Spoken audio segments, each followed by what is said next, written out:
அதை விட பெரிய கொடுமை என்னென்னா, சீல் இன்ஸ்டிடியூட் இதுக்கான தடுப்பூசியை கண்டுபிடிக்கிறாங்க.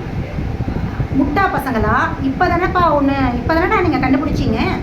கொரோனாக்கு ஒரு தடுப்பூசி கண்டுபிடிச்சி இத்தனை பேரை கொண்டுருக்கிறதும் இன்றைய சமுதாயம் தலைமுறைகளை வந்து ஜெனரேஷன் ஃபர்டிலிட்டியே ஆக்க விடாமல் இன்ஃபர்டைல் ஜெனரேஷனாக ஆக்கி வச்சுருக்கீங்களே. கருத்தரிக்க விடாமல் ஆண்களையும் பெண்களையும் மாற்றி வச்சுருக்கீங்களே கொரோனா தடுப்பூசியால். போதாதா உங்களுக்கு? பயன்பாட்டு நிறுவனம் இல்லாத ஊசிகளை கொஞ்சம் கூட தயவுதாட்சணியே இல்லாமல் கம்பல் பண்ணி மக்களை போட வச்சு இன்றைக்கி வந்து கை விரிச்சிட்டு எங்களுக்கு என்னன்ற மாதிரி போய் ஒதுங்கிட்டீங்க. இன்றைக்கி வந்து கோர்ட்டில் நின்று சாட்சி சொல்லிக்கிட்டு இருக்கீங்க.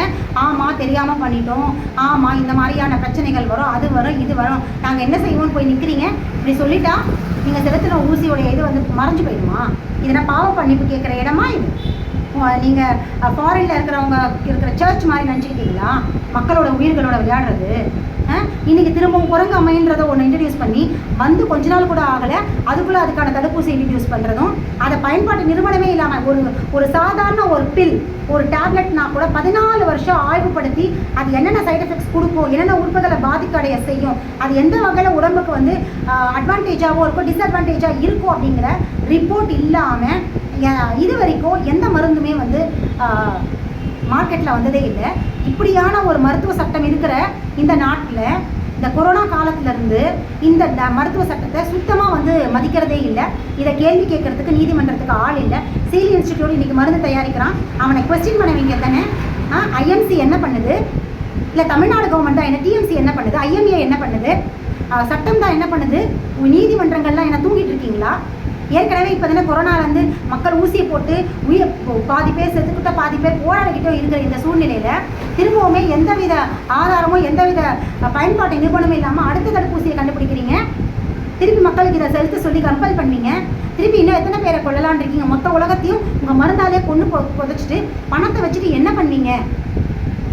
இந்த கேள்வியை நீங்கள் கேட்காம இன்றைக்கி நீங்கள் நான் ஆட்சி நடத்திக்கிட்டு இருக்கீங்க.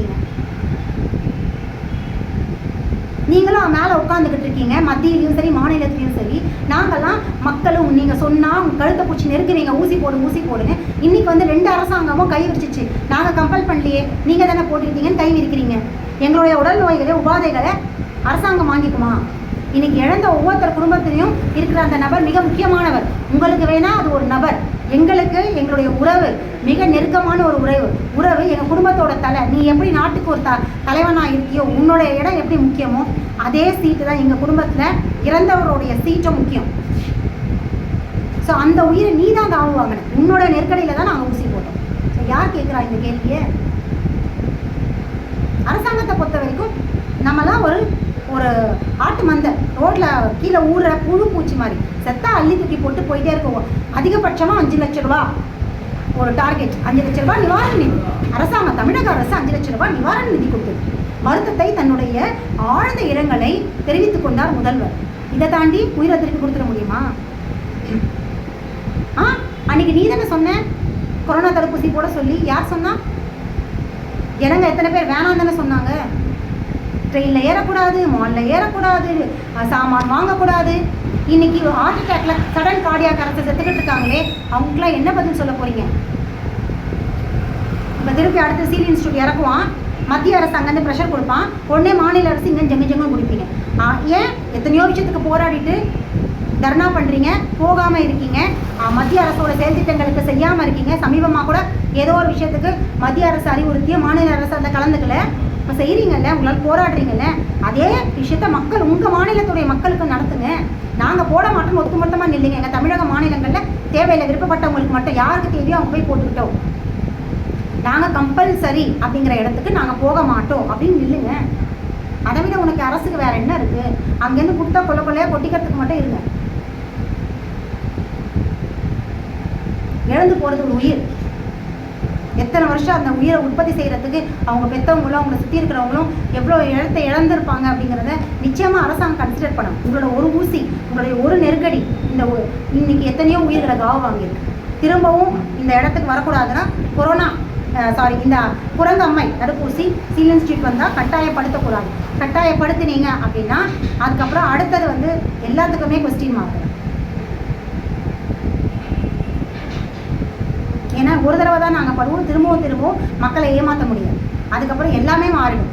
ஆட்சியாக இருந்தாலும் சரி எல்லாமே மாறும்.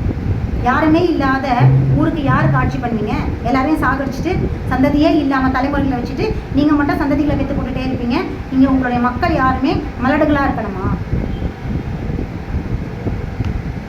நிறைய கேள்விகள் இருக்குது கேட்குறதுக்கு. ஏன்னா அத்தனை உயிர்களை இழந்திருக்கும். ஒவ்வொரு நாளும் ஒரு டெத் நியூஸ் தெரிஞ்சு, கண்ணுக்கு தெரிஞ்சு, என்னை சுற்றி இருக்கிறவங்க தெரிஞ்சு, ஊடகங்களில் தெரிஞ்சு, ஆனால் தெரியாமல் எங்களுடைய பார்வைக்கு வராமல் ஊடகங்களால் தெரிவிக்கப்படாத எத்தனையோ உயிர்கள் இன்றைக்கி போயிட்டு தான் இருக்குது இந்த தடுப்பூசியால்.